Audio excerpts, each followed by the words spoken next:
Our spotlight story tonight is about Soap Lake artist Brent Blake and his ties to the community. The terminally ill artist is planning another show, and here with the story is Ryan Lancaster. Brent Blake and Soap Lake have become nearly synonymous over the years. After retiring from an illustrious career as an architect in Seattle, Blake moved to town to work on his art and open what's become one of the area's social hubs, the Soap Lake Art Museum. The few locals who don't know of Blake are almost certainly familiar with his oft-talked-about brainchild, the giant lava lamp. The minute I thought of that idea, 65-foot giant lava lamp, I thought to myself, this is the weirdest idea that I could have come up with. And I know in my mind that the media is going to have a great time with it. They're going to have real fun with it. That they did, and the wacky idea opened the eyes of the world to a small town in eastern Washington. That's a legacy, and it's part of the culture of Soap Lake no matter what happens. If nothing ever gets done or built, there was so much churning about the idea in all of the local papers and everything else that I'll be connected with that for forever. But the giant lava lamp is just one of thousands of unconventional ideas the artist has come up with over the years.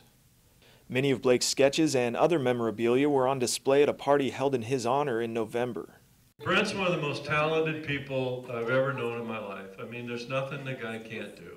The event was a sort of living wake put on by Blake's many friends shortly after he was diagnosed with leukemia. Doctors told Blake he had about 2 months to live. And I, have no clue. I mean, I've been judged or been determined by the doctors that I'm terminal. I got a very short period of time, but the oddity of all that is that I feel quite, like I might go on for 20 years or something. Blake says he didn't know what to expect, but he's feeling pretty good these days. The illness does make him a bit weak, but it's no match for his continual good humor.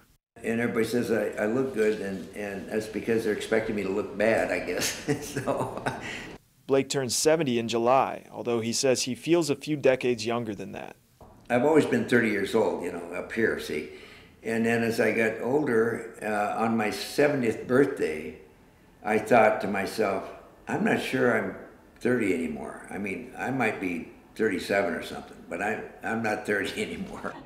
He set the bar so damn high for the rest of us. Yeah. The November party was a humbling experience for him. It was, well, just difficult to, be hearing these things and not be affected by and having great gratitude for the kindness of people and the goodness of people and whatever little influences I've had on people's lives. Blake, who spent much of his youth growing up in Moses Lake, says he came back to the basin for a number of reasons. I started looking when to come back. I was thinking I want to get over here because I'd like to ride my Harley, paint pictures, and poke around in caves. That was my objective, sort of. He thought about settling in a number of towns in the area, but there was something about Soap Lake. I don't know, it's like the healing elements of the lake were floating in the air, and it just was starting to affect me in some odd manner. And then I kept meeting interesting people, like I'm in some kind of a movie. I keep kidding people that I love the movie I'm living in here. This is my instant lunch chair. In 2000, he bought an old brick building that once housed a spa and remodeled it into an apartment and museum.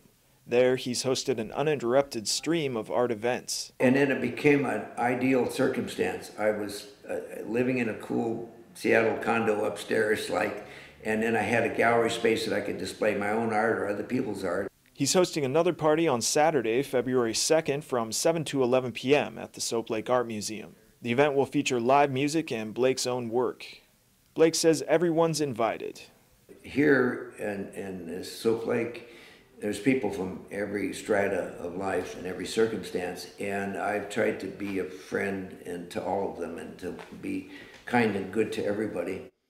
For more on the upcoming show, call 509-855-6131 or visit soaplakeforlocals.com. For iFIBER 1 News, this is Ryan Lancaster reporting. That should be an incredible event. You want to mark that on your calendar, Saturday, February 2nd. Thanks, Ryan. We'll be right back after this quick break.